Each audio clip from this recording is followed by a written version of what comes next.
l'évolution de ta relation. Toi, tu es ici, et ça, c'est ton autre. On va aller voir comment votre relation, même si aujourd'hui il n'y a plus de relation à proprement dit, comment les choses vont évoluer dans les jours et les semaines à venir. Ok? Est-ce que tu es prête? Ok.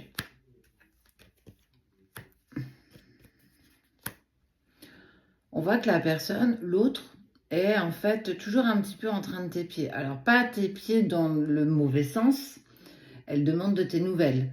Elle essaye de savoir un petit peu ce que tu fais, si tu vois du monde, si tu as fait une nouvelle rencontre.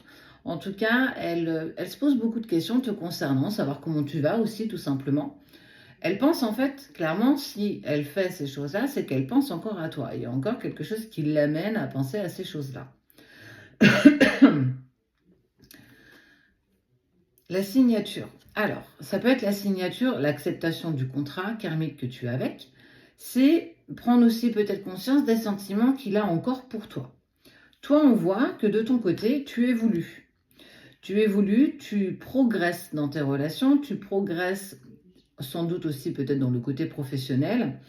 Tu es sur une ligne de conduite plutôt assez positive. En fait, tu es clairement dans de l'autodiscipline.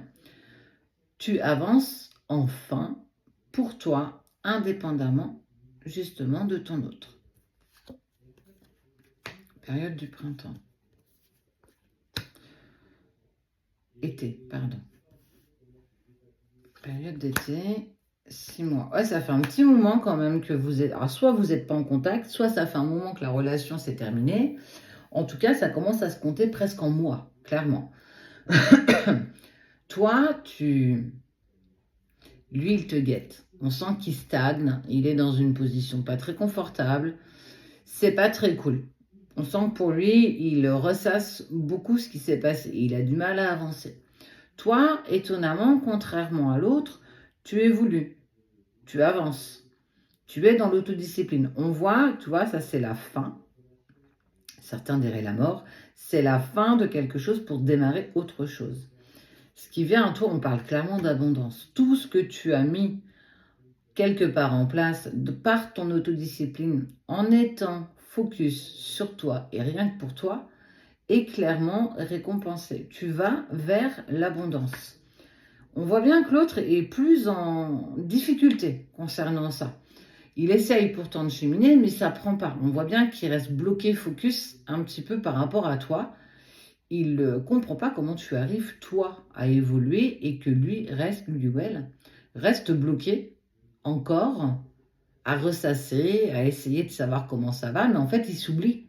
C'est un petit peu ce que tu faisais, toi, il y a quelques semaines, il y a quelques mois. Tu étais focus sur lui, tu n'avançais pas pour toi, et hop, on retourne la balance, maintenant c'est lui. Donc, mais en fait, parce que vous êtes toujours liés, en fait, tu vois. C'est cette balance, c'est la danse des jumeaux. Oui, ok, si vous voulez. Toi, tu es en harmonie avec le silence, la distance, ça y est. Alors, tu es presque en train de te dire que ça va pouvoir faire partie de ton passé. Lui, pas du tout. Lui, il est dans la sensation d'être trahi. Je ne comprends pas comment tu arrives à évoluer aussi facilement, à tourner la page aussi facilement, alors que l'autre est clairement encore dans ses déboires, dans ses questionnements, dans ses doutes. Je pensais que j'étais plus important pour elle, je ne comprends pas qu'elle parvienne à avancer et évoluer aussi vite que ça. Il est vraiment dans un côté un peu dark quand même. Hein. On pourrait presque apparenter ça à la lune noire de l'âme, mais vraiment quelque chose d'intense quand même. C'est un truc de fou. Eh ben, on voit qu'il y a eu la fin de la relation. Soit toi, soit l'autre. Pour le coup, j'ai pas ces indications parce que je suis en train de poser au milieu. Accepte enfin d'aller vers un nouveau départ, vers une relation saine et stable. Ça implique une séparation. Séparation avec une tierce personne. Pas toi. Toi, on sent que ça y est, c'est clair pour toi, t'avances. Enfin, félicitations. On voit que lui, c'est pas vraiment ça.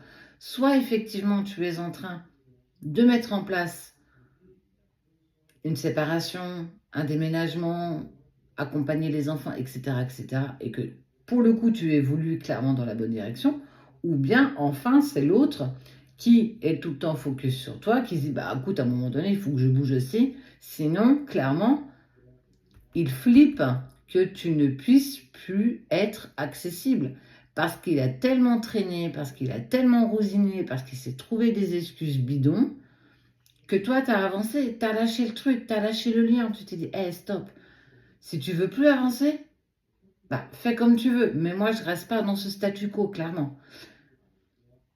Donc, on voit bien que par ton évolution, tu pousses l'autre à être encore plus instable, mais surtout, il prend enfin la décision. Il a tellement peur de te perdre, t'es plus dans la position acquise. Clairement, on voit bien que t'es presque devenu aujourd'hui inaccessible, malgré le fait qu'il guette toujours ce que tu fais. Et par ça, il est obligé justement de se mettre en action. Est-ce que tu te rends compte de, par ton évolution, comment ça le déstabilise et ça le pousse à agir? C'est un mal pour un bien. On n'oublie pas, toi, tout ce que tu as vécu, parce qu'ici, on est voilà, sur une petite brèche de votre relation. Mais t'es passé, toi aussi, par tout ce que lui est passé.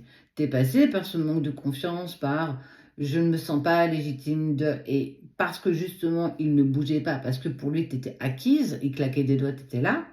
Aujourd'hui, tu es focus sur toi, tu avances, tu chemines, tu mets en place, et c'est très bien, c'est très très bien.